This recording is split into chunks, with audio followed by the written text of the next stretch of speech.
regulate how people move, inter-country movements, regulate how labor practices will be conducted in the East African region. It is very true, as Mheshimiwa has remarked, that you should protect your people. I mean, primarily why governments and leadership are set up in a certain community is so that they can protect that community. Now, in Kenya alone, before we go to Tanzania. Hello guys, and this is why I posted the previous video talking about the new regulation or the new rules set by the Tanzanian government. So this is what I meant. Can you hear what this guy is saying? So the decision made by the government of Tanzania was good. Of course, it is good for them because they cannot make a decision which is bad to them.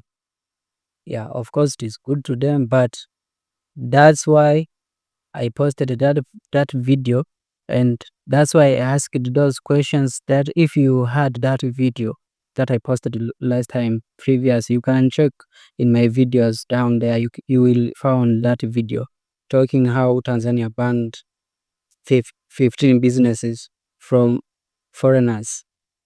Tanzania, we have regions that have minerals, heavy minerals. You talk about Kwale, you talk about Marsabit, you talk about Migori, Kakamega. There are deposits of minerals in such regions.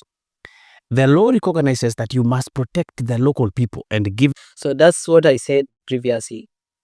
That's why I was saying, like, maybe Tanzania, the government wanted to protect the citizen. They wanted to protect their people. So maybe they're doing it because of safety. So that's the same to what these guys say. And give them a certain percentage of those minerals. If you allow people from outside those counties to come in and benefit until they deplete even the little that was supposed to benefit the locals, then as a leadership you fail. So the same thing, Fred. I mean, Tanzania, except for border,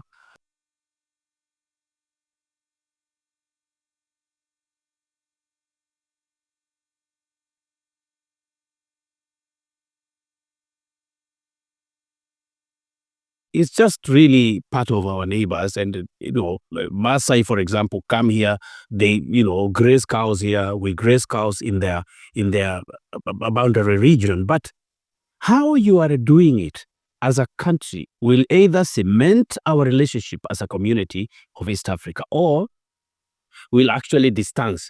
And the way Tanzania is doing it, considering just the other day, we've had some commotion where they are returning Kenyans and they kind of call us Kiherehere, like.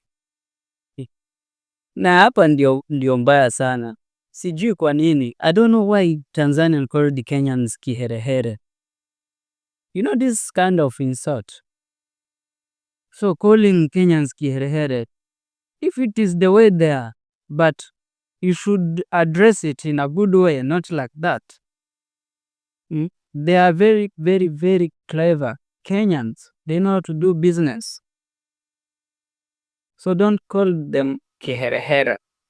Like, we are too intrusive.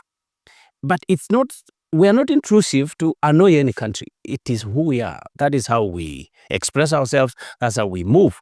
So if Tanzania goes, and let me tell you, even in Kenya, we have MSME, small scale traders, we do not allow that foreign experts come in to make sufurias here in, along Landis Road and where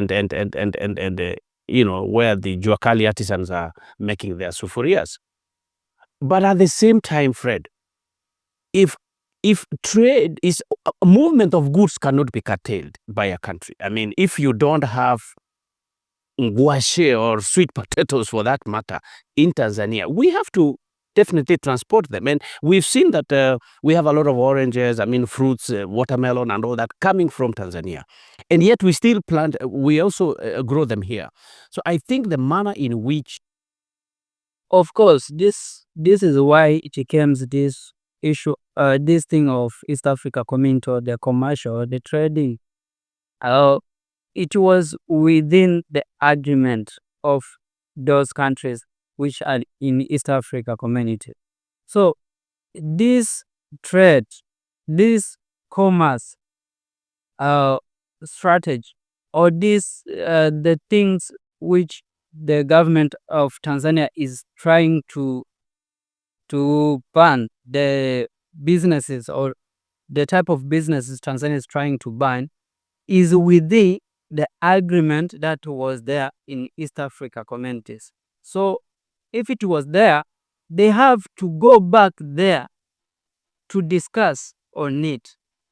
So if Tanzania don't have oil and in Kenya is there, why don't you allow Kenyans to export it, to bring that oil to you, to come to sell it, like the way Ugandans do, or the way Rwanda and Burundi was doing before. Burundi was selling potatoes to Rwanda, and you can see even in Tanzania they used to, walikuwa wanauza mihogo Burundi. Burundi inauza mazao wapi? Inauza mazao Tanzania. So but now they stopped crop buying. I don't understand why. Sielewi kwa nini. East African nations are going to curtail movement of goods and labor must be consulted before any one nation can go ahead to say now we shall not allow people. Na hapo ndipo na mimi naelewa. That's what I wanted to say, guys. If there is any change, you should submit that one to your fellow to your fellow leaders, so that you come together and come with single decision. From Kenya for that matter. It should be, if there is a ban, it should involve all countries, whether Burundi, whether Rwanda, Tanzania, And for the sake of clarity, it's not just affecting Kenya, it's all